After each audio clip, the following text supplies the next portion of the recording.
Yo, what's up guys? So ito, nag-order kami sa Lazada, di ba, na Shopee. Yung filter ng vacuum namin kasi nawala ni Dab nung naglinis, hindi niya alam na filter pala yung naitapon niya. So ito, titingnan natin kung legit magkano to, 580, no? Tingnan ko kung nabudol kami o totoo. So at least may ebidensya. O ayan, nakaseal pa po yan. O ayan, sealed na sealed siya, diba? So tingnan natin kung ano, kasi diba mahirap na kung masisira yung, wala nang filter yung ano namin, mahirap na kung masisira yung vacuum. Eh yung vacuum, ang halaga nung 7,000 plus. Tapos walang filter, masisira lang kasi yung mga yung dumi pwedeng pumasok sa makina. Pag pinasukan nyo ng dumi, mga buhok o kung ano pa man, syempre masisira yun. Kaya nagpa-order ako kay Daniel sa Shopee kung okay nga, kung legit tong ano. So eto po, tingnan natin. Tingnan ko kung nabudol ako o hindi. Ayan. So ayan, kakabukas ko lang guys, ha. Ayan. So tingnan natin kung ito ba talaga yun, ano.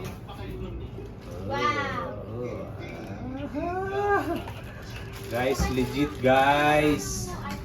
Guys, thank you, legit. Ayan. Ito yung natapon nung anak ko, na akala niya ano. So wag mong papatayin yung video, kukunin ko yung vacuum. Ilalagay ko kung mag-eksakto siya dun sa ano, kasi yung dating ano, puting-puti, tsaka yung kung mapapansin niyo to, yung gasket niya straight to pag ganito. Ito medyo nakalihis na, no. So wag mong patayin na. Tingnan natin kung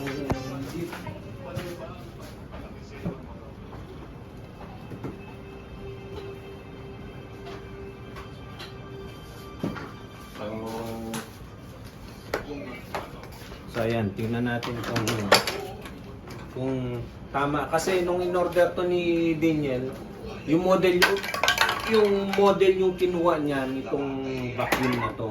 So tingnan natin kung ano, ayan. So tingnan natin. Open natin to. Bali dito siya inaano. So may ano na siya kasi ginamit ko kanina, kaya madumi na. Hindi na kasi nasasak ng maayos, tsaka mahina na yung buga kapag wala to. Unlike nung meron talaga to, ang lakas niyang humigop kasi ano talaga siya. Nung nawala to, lahat ng dumi dito na ayan nga, meron dito na napupunta. So ano natin, kasi wala na tong filter na to. So tingnan natin kung tama. Guys, legit. Ayan, makikita nyo naman, eksaktong-eksakto siya. Tingnan natin kung isasara, kung magsasara. Ayan, nagsara siya ng maayos. Ayan, so ayan po, ganito ang ganyan. So ayan, matigas pa dahil bago yung gasket niya. So guys,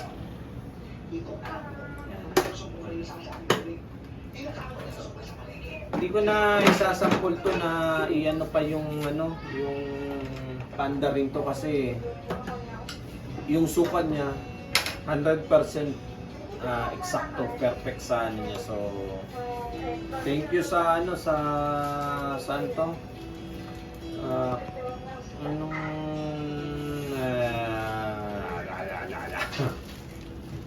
basta thank you dito sa ano, legit to. Hindi ko na maano kasi hindi ko makita yung pangalan ng inorderan namin. Di ba wala dito? Ayan, Chinese po yun. Chinese kasi yung inorderan na ni Daniel, nung anak ko.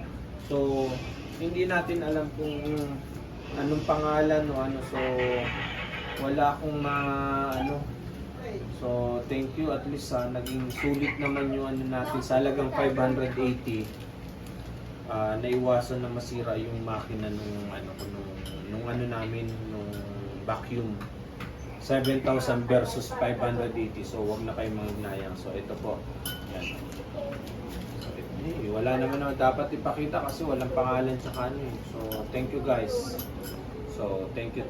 Bye-bye.